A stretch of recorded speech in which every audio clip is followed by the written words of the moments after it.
Welcome to Season 2 of Go Wildly podcast. We are Emily and Heather, two childhood friends who carry a mic into wild places like rivers, trails, and forests, with wild people to host raw, honest conversations about adventure, healing, identity, and the transformative power of nature.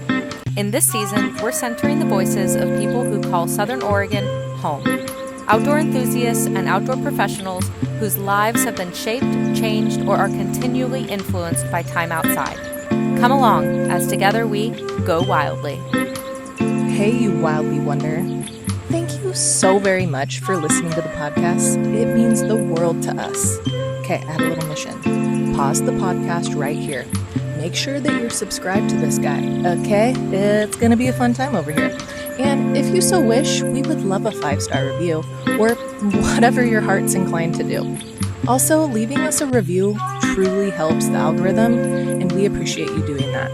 Thank you so very much. Also, a little tidbit, over on Instagram, we're having so much fun over there. Lots of behind-the-scene footage, some POVs, just some fun, unhinged content. If you love the pod, that's where we go wildly, for sure. So don't forget to follow us over there. Okay, back to the show. We're on, little mama. Hello. Friday. Yes, Friday. Yeah. Whew. A little slopey here. Well, Heather gets herself situated. Pushing buttons. We are here today, on this lovely day, to answer some of your burning questions that you've submitted to us via our questionnaire. Hello. Don't lean back too far, or you want to put the back legs on here and the front legs here, and then you have a little lift. I'm fine right here. Are you sure? Yeah. Okay. It'll be okay. Okay. Testing out some other outdoor chairs that we have. And it's a no from Heather. 0 out of 10. If that chair was turned around and you were sloped right, you'd probably enjoy it a little bit more. Yeah, it might be a better than a 0 out of 10. Yeah. Your mic's floppy. I'm just floppy today. Let me get us kind of going here. I don't even have my hat on, but that's okay. Look at me without a hat. You're so pretty. I mean, hey. Okay, yes, burning questions for all of our burning fans. What's burning? Nothing. Nothing's burning. We're having Just a safe fire season. Amazing auras. Yeah. Hot fire auras. Hot fire and auras. The island fire sauce from Nellie's. Oh, yeah. That's burning fire. Burning the butthole. Yeah, for you. Yeah, I avoid it. I'm just kidding. It was really good. It was pretty mild. Is that going to bother you? Yeah. Okay, hold on 1 second. I put it on your collar. That's better. Sure. Yeah, that's great. That works. It's holding on to my bra ski. Okay, we have questions, my little wildly wonders. Yay, hi. This is our third kind of recording today. Our official last. I know we keep saying that it's officially last, but this is officially last. The last recording. Well, but for the summer. Oh, that we did with Emily this morning? Yeah. Yeah, but that's not going to even air until November. Right. So. Whatever. Yeah. We got Chimmy in the background.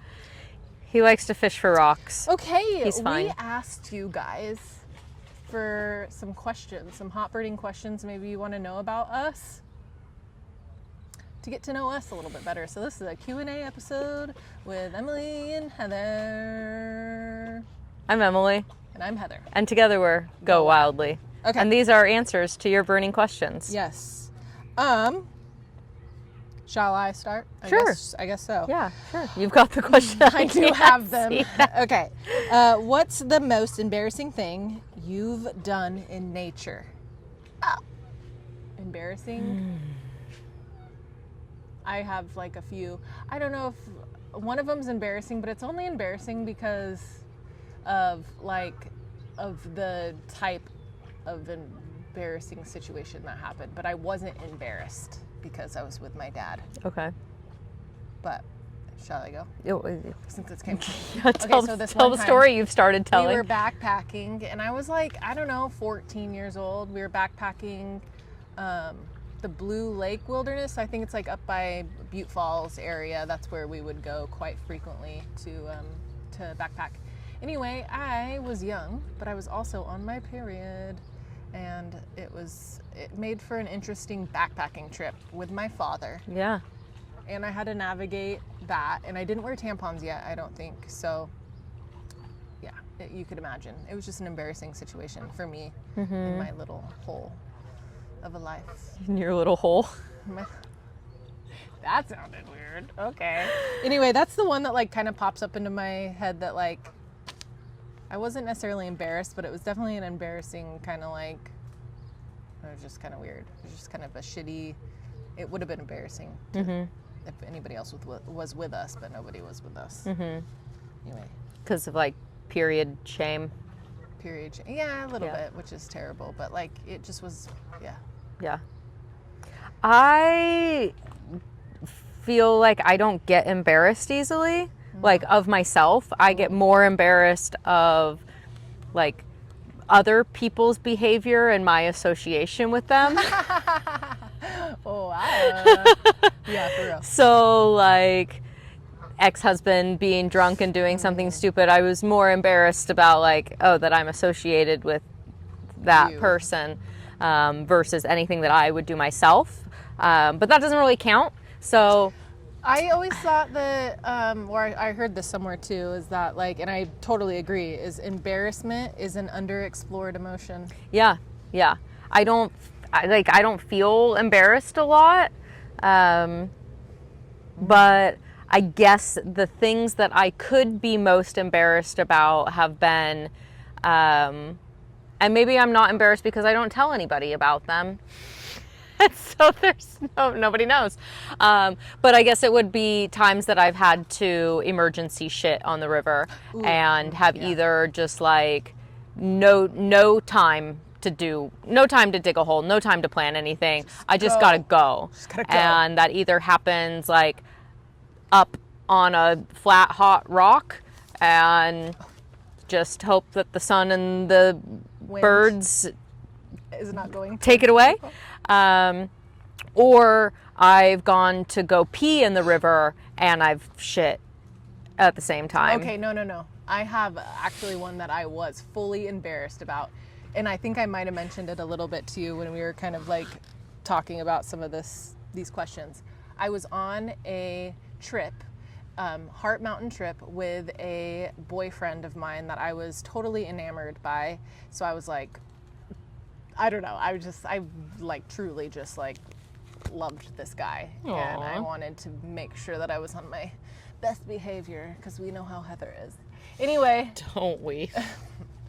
And which is not good to be if you are trying to establish a relationship, because somebody that is going to spend lots of time with you in a partner way should know every inch of you. Yeah. Type of like your personality. Of your honest, true, most authentic self. Yes, I just have to hold this. Yeah, just hold it. Well, that's fine. Anywho, Eastern Oregon, Heart Mountain. We went over there near, it was the Heart Mountain hot springs there. But it was near Halloween time. We were camping, obviously, at like the Hot Springs campground and stuff. It's a beautiful, really awesome area. Gorgeous if you can get over there. And we were like hiking up a road and like looking out over this viewpoint and like just walking and hiking, like not on trail or anything. It's just, there's no trees over there, so it's very chill. Anyways, because there's no fucking trees at all. There's nowhere to hide? There's nowhere to hide. I had to take a shit so bad, and there was like a little rock, like blind for like hunting, I think maybe. Jimmy, leave it. Thank you. Anyway, just like this random blind, and I was like, oh my God, I have to take a shit, and we were way too far from the car. We were way too far from any sort of anything. And so I had to like turn to this guy that I was like totally in love with, and I was like, dude, I gotta take a shit. And he was like totally chill with it. He was like, yeah, like totally, like of course. Do that. And I was like, okay, walk as far as you can away. And it was like emergency shit. And then I didn't have any toilet paper, so I had to sacrifice a sock, 2 socks that I really loved, and I left them there, unfortunately. But I what am I gonna do? Take your shitty socks with you? No, I'm not doing that. So that was my most embarrassing moment. Yeah. It triggered. That makes sense. Yeah. I guess on my most recent river trip, I was on a commercial trip, and I was in like the last boat of the pack, and I had to emergency shit that I was like, I literally cannot. I can wait like a minute. And it was in the desert, so a much more sensitive environment. So I respected that one, barely any trees, but also that like I couldn't just do a riverside shit. Because I was with people and in the desert. And so I asked if there was a day groover, so like a wag bag, and the only wag bag that existed on the whole trip was with the front boat. So we had to catch up with the whole rest of the boats and announce that I needed a wag bag. Shit. And then the only place I could go was like in the bushes right there while everybody waited. Can everybody just like go down the street? But like if they did, then I'd be left behind. And so I had to just like scurry into a bush, put the wag bag on the ground, shit into it, and then as I was coming out, another group was arriving to that same spot, and I walked out of the bushes holding a wag bag, and I just said, "Oh my God, when you gotta go, you gotta go." And they cheered and laughed, and so like it's not I don't really have shit shame. So because I've had to emergency shit so many times on the side of the river from food and anxiety, like I'm not really embarrassed by it, but those would be the embarrassing moments were I to be embarrassed. And maybe it's more embarrassing for other people to be like, oh my gosh, he's just like shitting right there. Yeah. I don't know. I just, around a new boyfriend too, like that was a little rough, I feel like, but he handled it really good. Was he the river guide? Yeah. Yeah, then there's no embarrassment when it comes to shit for river guides. He did not care about anything, and I was like, yes, I love this. Yeah. Like, he was just like, what do you got going on? I don't care. And I was just like, dude, legit. That's why river guides are the best, because when it comes to bodily functions, river guides and healthcare workers. Yeah, he's like, you got to do what you got to do, and I was like, when you got to go, you got to go. For creating that space for me. Mm-hmm. Anyway. Good. So that's our embarrassing shitting outside stories. What's on your nature bucket list? Ooh, shit. Paragliding.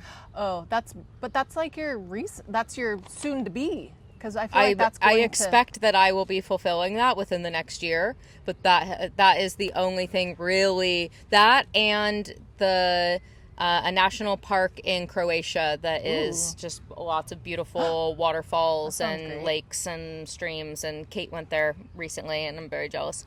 And I mean, in general, I love to go anywhere that's beautiful and outside, but paragliding and that national park in Croatia are my significant nature bucket list items. That's cool. After the hot air balloon ride, I don't know if I'll be paragliding. I'm trying to work through it. Because we did that, I've been getting a ton of skydiving and paragliding and base jumping feed on my feed, coming up in my For You page when I'm scrolling, which is like, I bet we have very different For You pages. Yeah, yours is full of hot men. Yeah. Mine's like, I don't know what mine is. Dogs and funny little scaring your husband stuff. Paragliding. Anyway, so I don't know if I'll be doing that. That's okay. But I will. We don't have to do everything outside together. Yeah, that's true. I mean, part of me wants to, because like I'm trying to challenge myself in those ways. But I think what's actually on my nature bucket list, 2 things come to mind fastest. Biking. Oh, I have one more when you're done. Okay. Mountain biking in Moab. Cool. Like, I just want to go biking, like, Utah in general. I want to check out all of that, like, landscape, like, just like that Southwest vibe of things. Spectacular. Yeah, and I want to bike there. And Sean does too, so I think that's, like, in the next maybe 5 years. Hopefully sooner. But then also, I really want to go wildly in Louisiana and do, like, the swamp boat tours. Cool. Like, first whatever. I want to go like see some alligator, and like I think it'd be really fun to interview like some like Creole people. Yeah. And eat the food and do all the things down there. Hell yeah.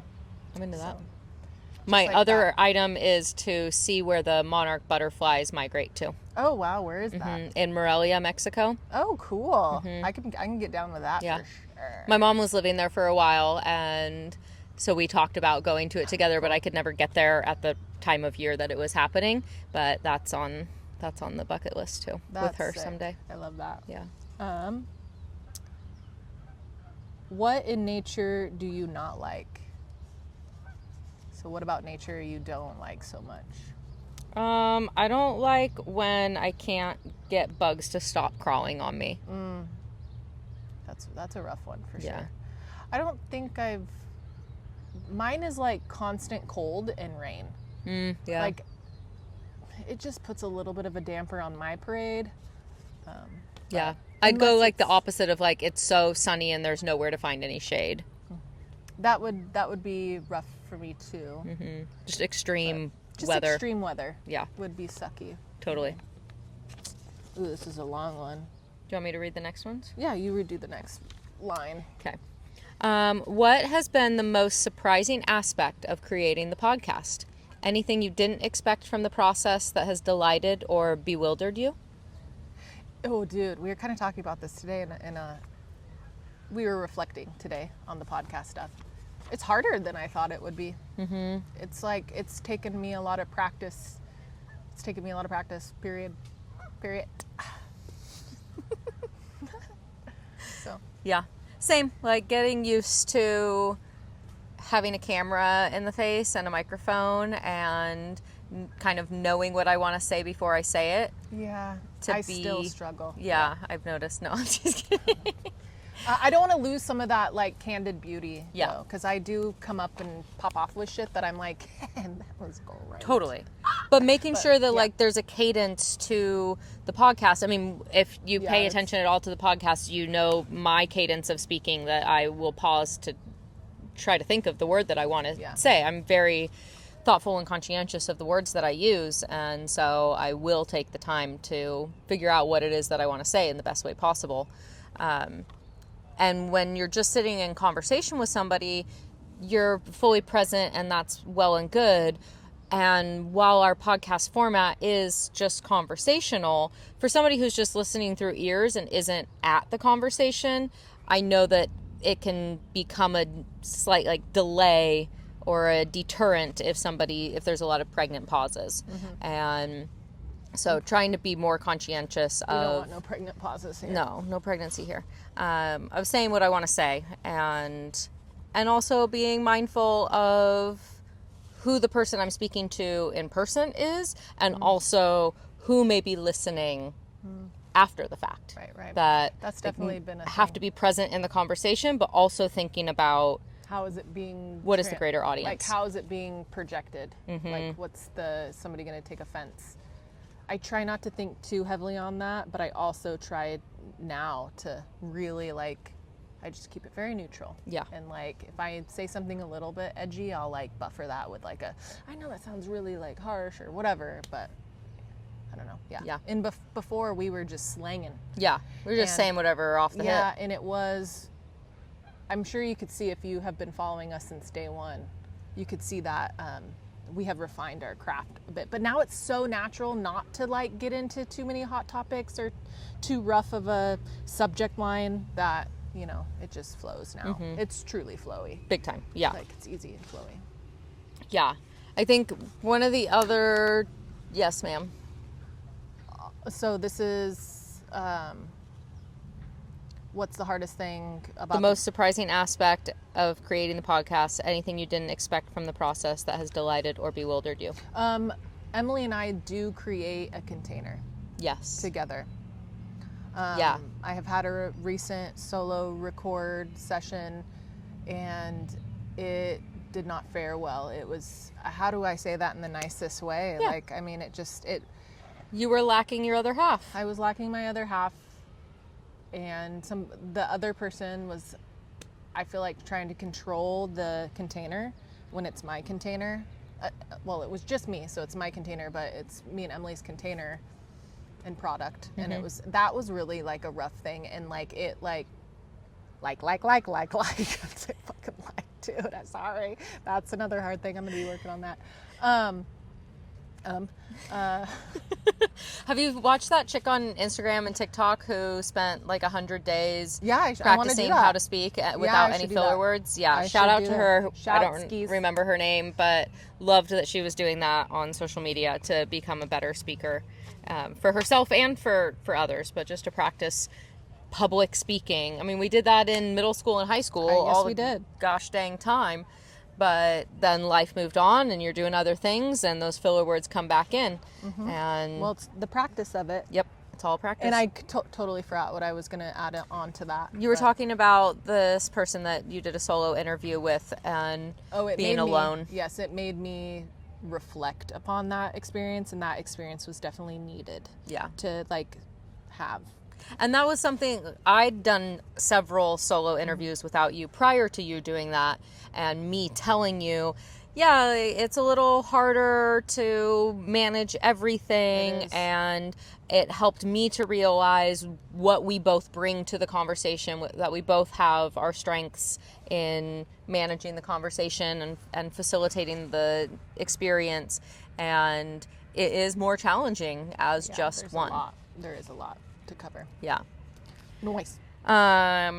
If you gave your 15-year-old self the ability to choose a guest to have on the pod, who do you think they would choose?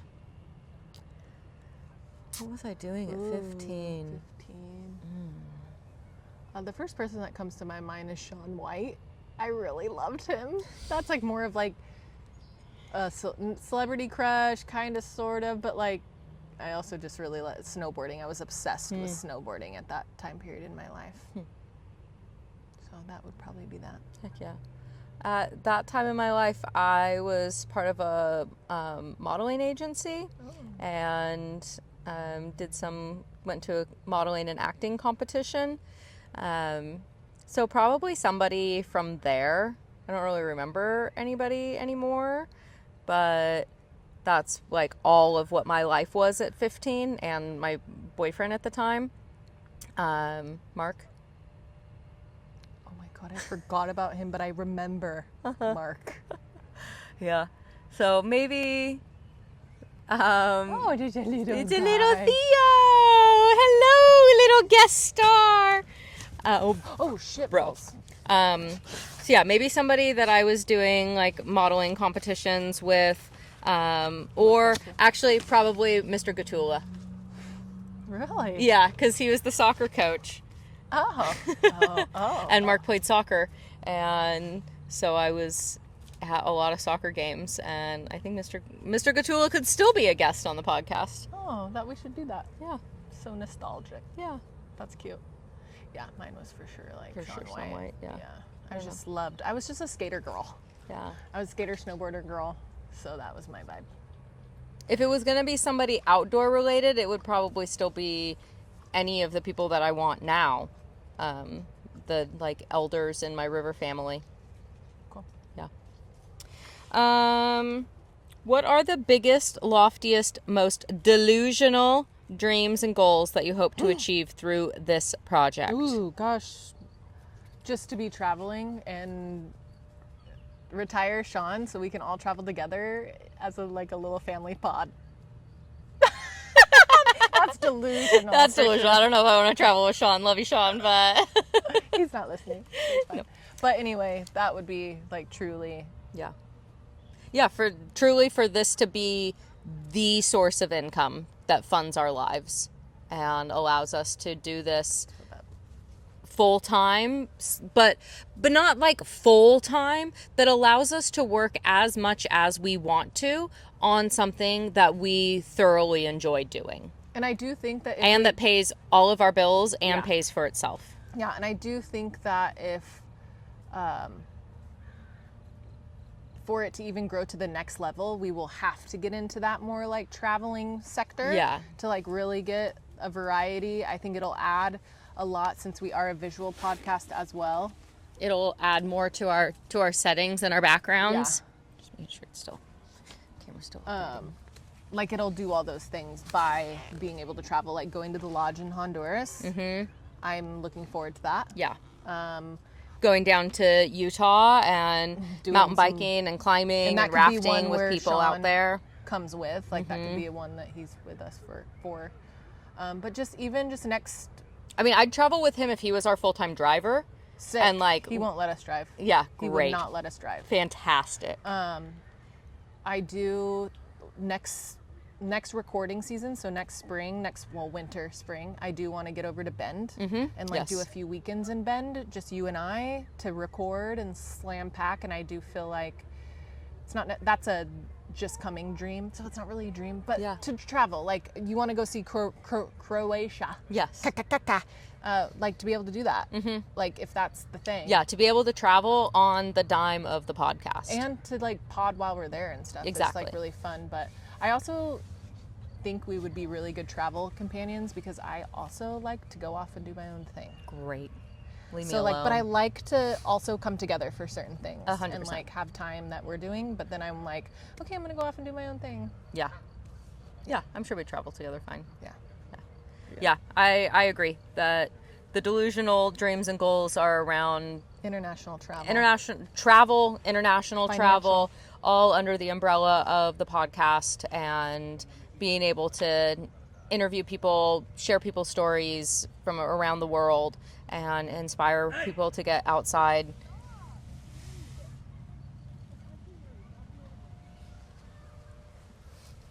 That was cute. You never know who's going to float on by. Yeah. But really, to have life funded by podcast, and to not have to work more than I want to work. Yeah. To spend as little time at my computer as possible, and just be outside.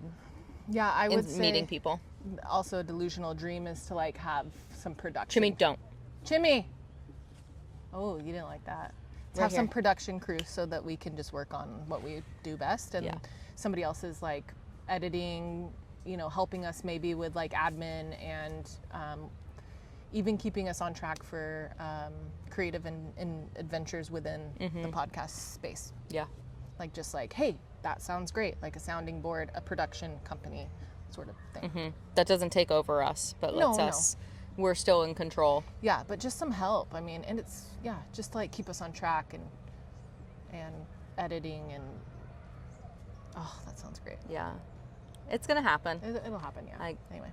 What we want to have happen with this is going to happen. It already is. Yeah. And more to come. Hey, you wildly wonder. Thank you so very much for listening to the podcast. It means the world to us. Okay, I have a little mission. Pause the podcast right here. Make sure that you're subscribed to this guy, okay? It's going to be a fun time over here. And if you so wish, we would love a 5-star review, or whatever your heart's inclined to do. Also, leaving us a review truly helps the algorithm, and we appreciate you doing that. Thank you so very much. Also, little tidbit, over on Instagram, we're having so much fun over there. Lots of behind-the-scene footage, some POVs, just some fun, unhinged content. If you love the pod, that's where we go wildly, for sure. So don't forget to follow us over there. Okay, back to the show. So for these questions, we did also give people an opportunity to tell us who they were and to acknowledge that they were the ones asking these questions. The first 3 did not give us a name. These last 3, they identified as, you know where to find me. Well, we don't know who you are, so we don't know where to find you, but here are the answers to your questions. And do you want to do the next 3? These next 3 are from my dear friend Christy Chow. I think she's episode 5 of season 1. Maybe 6, I'm not sure, but... Oh, we missed a bunch. No. Yeah, we did. These are not questions that we can answer. Oh, okay. They have nothing to do, actually, with us. Oh. Yeah. Okay. Yeah. There were 3 questions that were related to a specific episode, and they're more appropriate for the guest from that episode, not for us. What's one mantra, saying, or word that helps keep you going through the toughest times? Oh my God, I have so many. Same. Be here now is probably my first one. Reminds me to just stay present in the moment and just focus on what's right here in front of me and the beauty, wonder, joy, or challenge that is right in my face. I'll do one. Okay. Mine is, what is meant for you will not pass you by. I say that daily. I say that a lot to my clients because I'm really therapizing people through house choices, finding their biggest shelter. Like, it's like a big thing, truly. Big time. And I say that daily to them. I'm like, nope, it'll happen if it'll happen. Like, what's meant for you won't pass you by. And it's self-explanatory. And I live by that for my real estate work, for this work, for everything. Like, what is meant for me won't pass me by. I don't need to worry about that. I don't need to worry about, like, oh, that person has that thing over there, or that amount of success, or doing that amount of production. Nope. What's meant for me is for me. If that's for me, I will get there, and it'll be great. Facts. Yeah, facts. Another one of mine is, well, you fucked up. How do you recover? That reminds me, it doesn't really matter that something went wrong, that something happened. It's how I deal with it afterwards. It's how I respond to it, how I repair from it, how I recover from it. That's really what matters. That's really what shows my character, strengthens my character. And because we're going to fuck up all the time, but it's how you come out of it. You flipped your boat. Okay, well, how are you going to flip your boat back over? That's all that really matters. It doesn't really matter that I hit the wave wrong. I can do that differently next time if I'm going to be here. But what matters is how I get out of the situation. Show me how good it gets. I say that one a lot. And I recently have been putting in extra words, or not extra, but replacing good with show me how sexy it gets, or just whatever. That's why you've been calling more people daddy. Yeah, I've just been referring to people, just random dudes waiting on us or whatever. Just, hey, daddy. Like, instead of like waiter or hey man. Sir. I just say, hey, daddy. And they love it. Maybe. Great. Yeah. What else do I say? I mean, I think I have a lot of catchphrases. Asia writes a lot of them down. Oh, cool. She's creating. As she catches them. Yeah. She's creating like a little book of Emily. Cute. She's obsessed with you. Well, who wouldn't be? Well, I mean, I am. Exactly. What do I say to you a lot? I don't know off the top of my head. I'm bad at that. Yeah. I do like to say the opportunity is abundant. Just like leaves grow in a tree, they'll keep happening. Just like stuff growing, it just will continue to grow. 1% every day. I like to say that. Just like get better at that 1% every day. Sometimes it's not, but it can never go backwards. You're never gonna get worse, truly. I mean, if you, grand scheme of things, you're never gonna it's always gonna be in a positive. Net positive. Yeah, it may be a temporary negative, but net positive. Yeah, but no. Ongoing. Yeah. Each day that you live is incrementally that much more experiences that you have under your belt to shield you from the upcoming whatever. Absolutely. Anyway, that's my thought on that. Yeah. God, this is hard. It's hard to think of the things that I say all the time off the dome. Off the dome. I don't know. We'll get back to you on that one. I feel like you say. What do I say? Oh, I lost it. Off. Okay. I lost it. Okay, next. Okay. Those are some. Just some. More to come. Practices you both have to keep.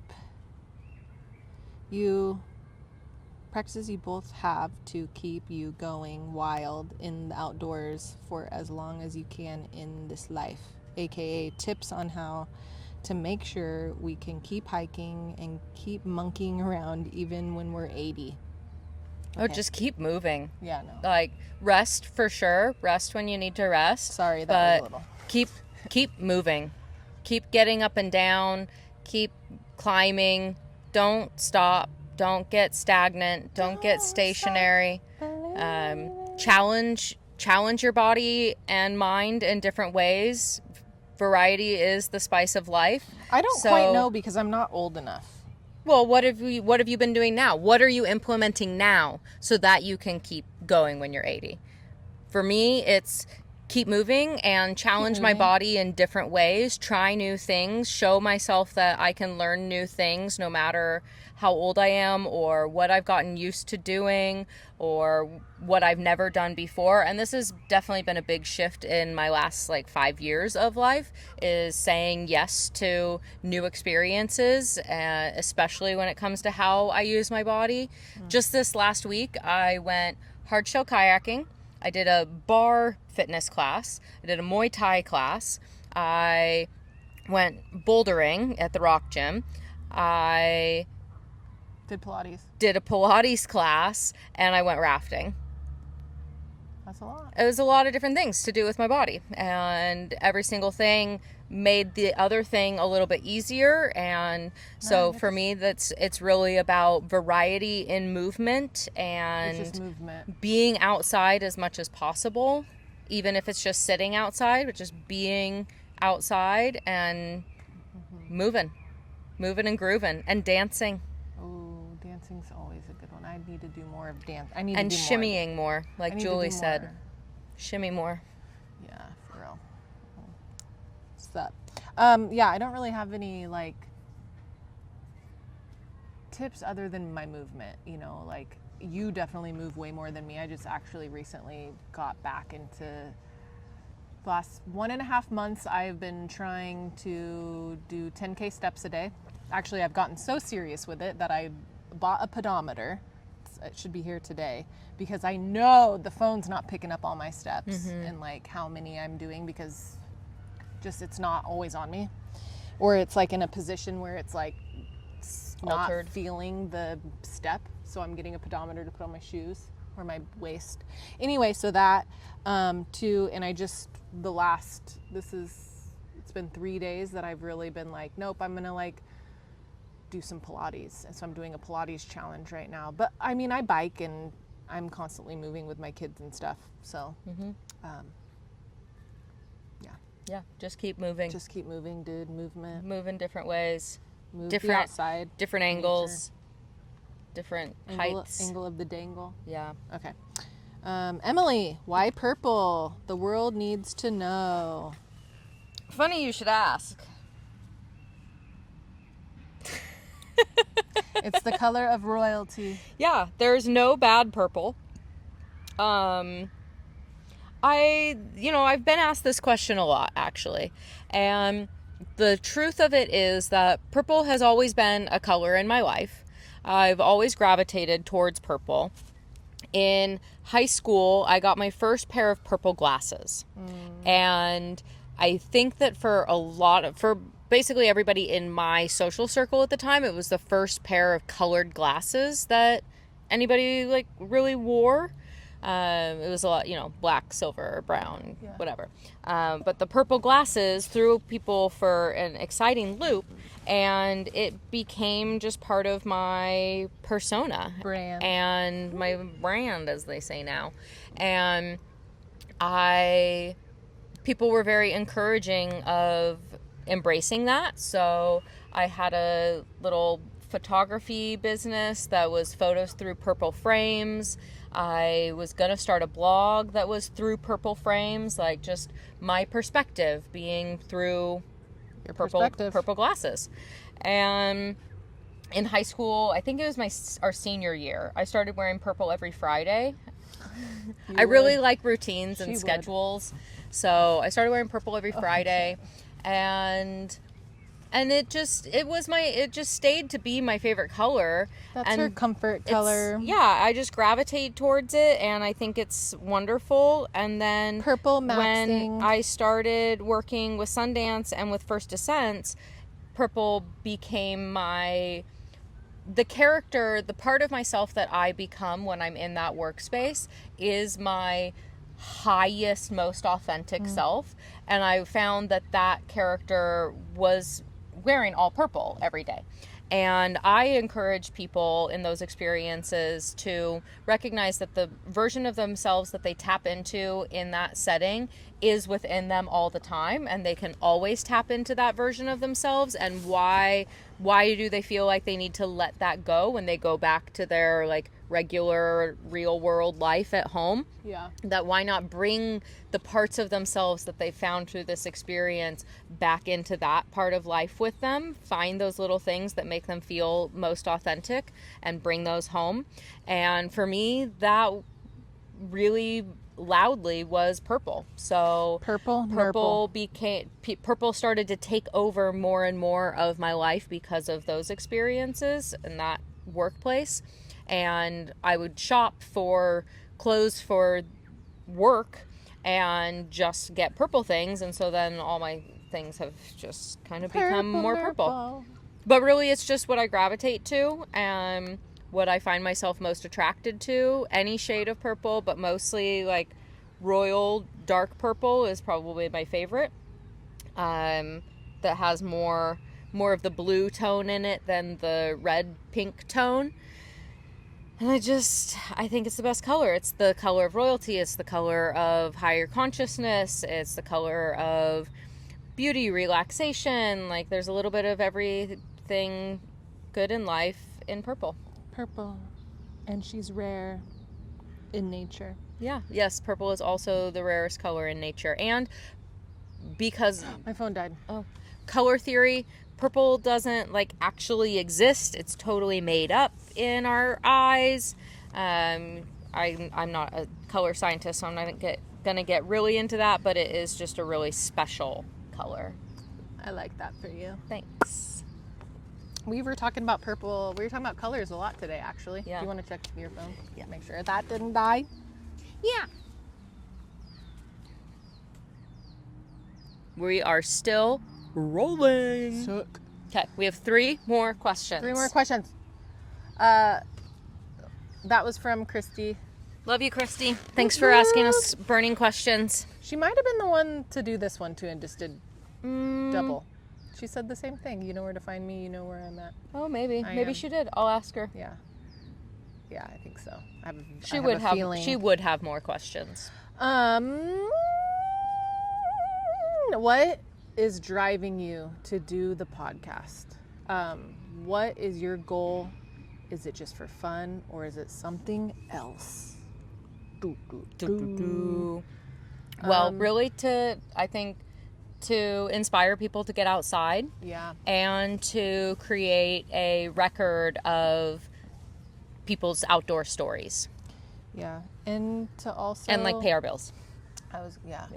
To also create the life that we want so we can just continue doing more of what we love, because this is already what Emily loves. I'm already doing like the outdoor activities and speaking to people like I love. It kind of all comes in at this like lovely little puzzle, right? Like we have all these little goals and dreams and like our whys. There's a bunch of whys and they all formulate this one puzzle that is the podcast for us. It's everything.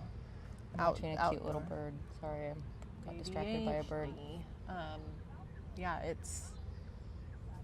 It's inspiring people. It's the place where we live. It's inclusivity of the outdoors. I think we're trying to inspire as well. Yeah, the common ground of the outdoors, that we all live here on this beautiful planet, and everybody can find something in common when it comes to a love and an appreciation for outside. Yeah. And yeah, the goal is to have it be a bigger thing. Yeah, to become our lives, to make our lifestyles monetized in a sense, without selling out.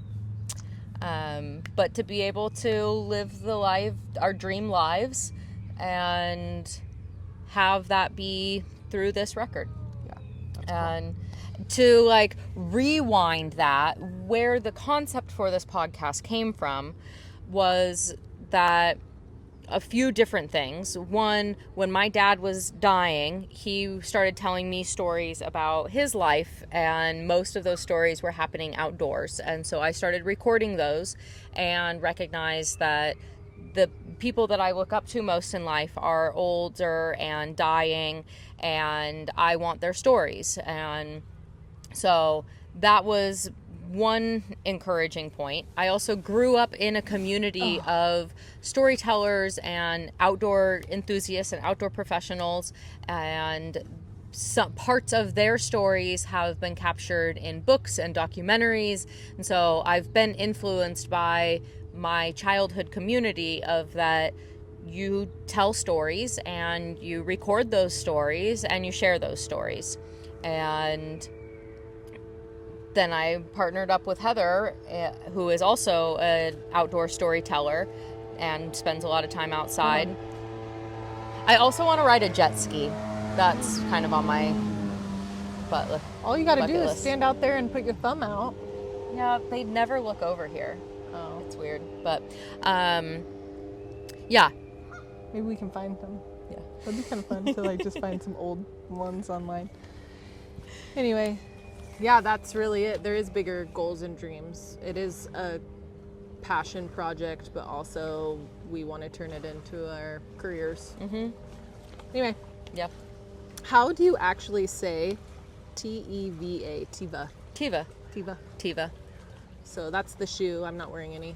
I was earlier. But, it's actually one of my first favorite outdoor no, Keens were. Tevas were my first river shoe. Teva is my second favorite. I actually got multiple Tevas in this one color, in this one style for many of seasons. I wore them nonstop. Loved me some Tevas. And then from Tevas came, it first was Keens, then Tevas, and then now I just wear Chacos. And I walk in my Chacos. These are my 10K walking. When I walk my 5 miles around my neighborhood, I'm wearing. They're my one. There's so much shoe. They're the shoe that gives me the least blisters. Wow. So, I had a pair. Well, I grew up with like original Teva Alps. Okay. My parents had bought several pairs. The 3 straps. Yeah. They were purple. My parents had bought several pairs when they came on the market. So when I was like 8, I had a pair from the 80s or whatever. So those were my first Teva Alps. And then I outgrew them. I got the like 2000s years of 2000s, the making of the Alps style, but they weren't the same. And then they blew out.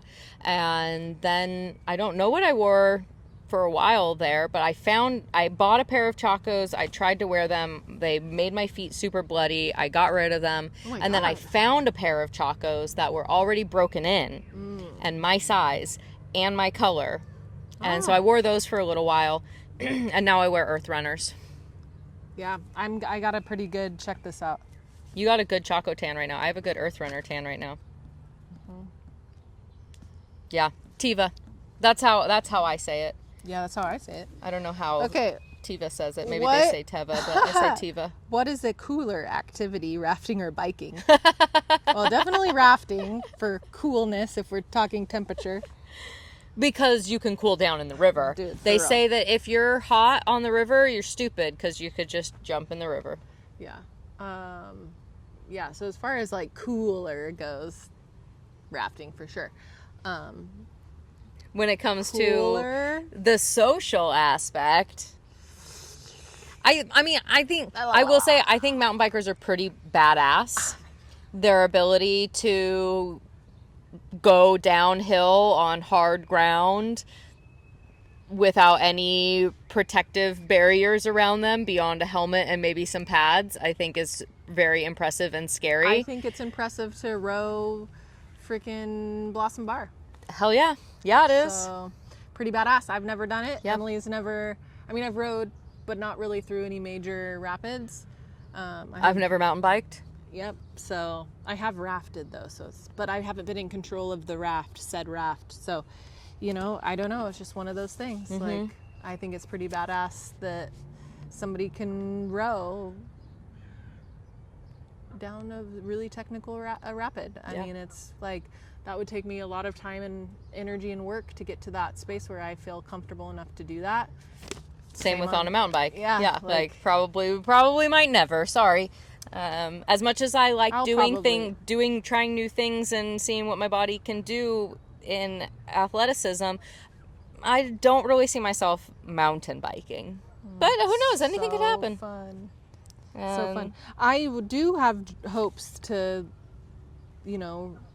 row myself and family down the Lower Rogue or whatever river that I deem lucky enough to do. But I don't know if that's quite in the cards also. Like, I gotta be pretty realistic about my time.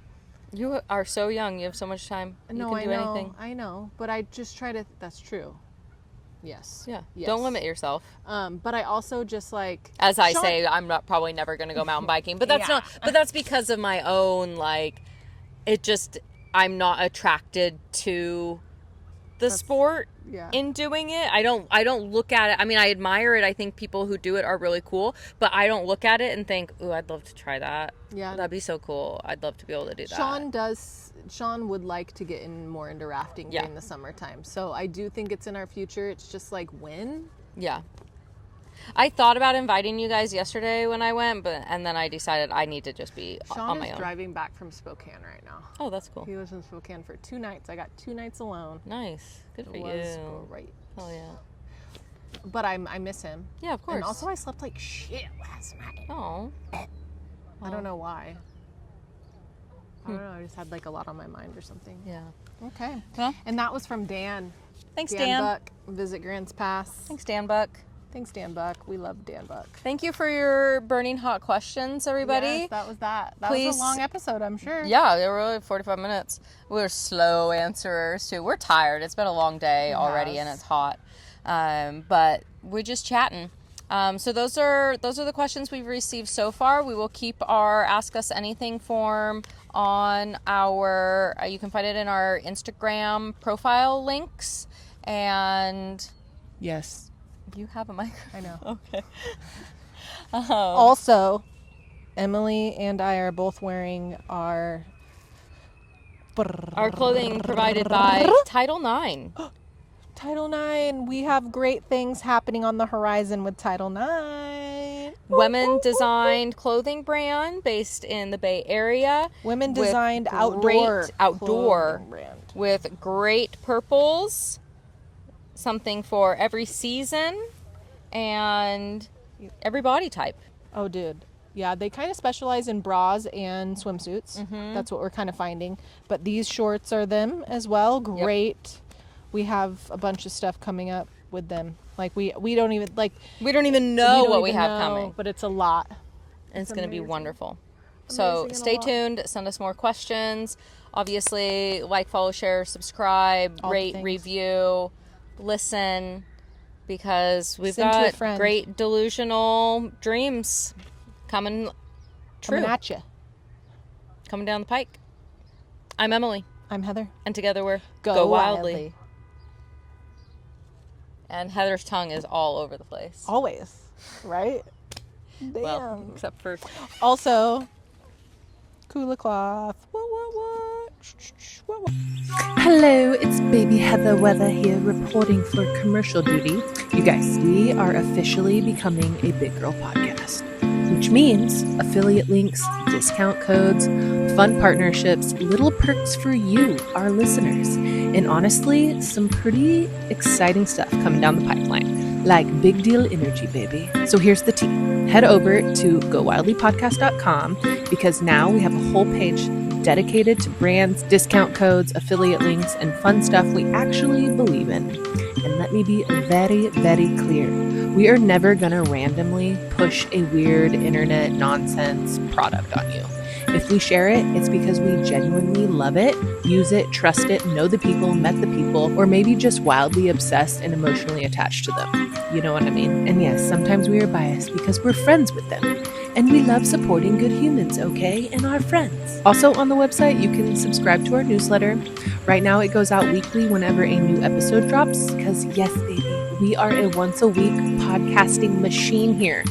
And I want to encourage you, please DM us. Like, seriously, slide into our DMs. We are real people and we actually answer. We want to hear from you. And we're starting something really, really fun here. Q&A podcast episodes where you send us your burning questions, weird questions, outdoorsy questions, life questions, feral questions, whatever you got. We'll answer them on the pod and shout you out. So go poke around, sign up, creep respectfully, GOWILDLYpodcast.com.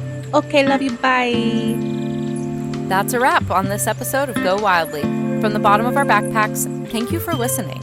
We know you enjoyed the show, so tap follow, tell a friend or two, and leave a quick review if you can. It makes a real difference. Your support allows Go Wildly to reach new listeners and bring more outdoor stories to the mic. Until next time, go wildly and go outside.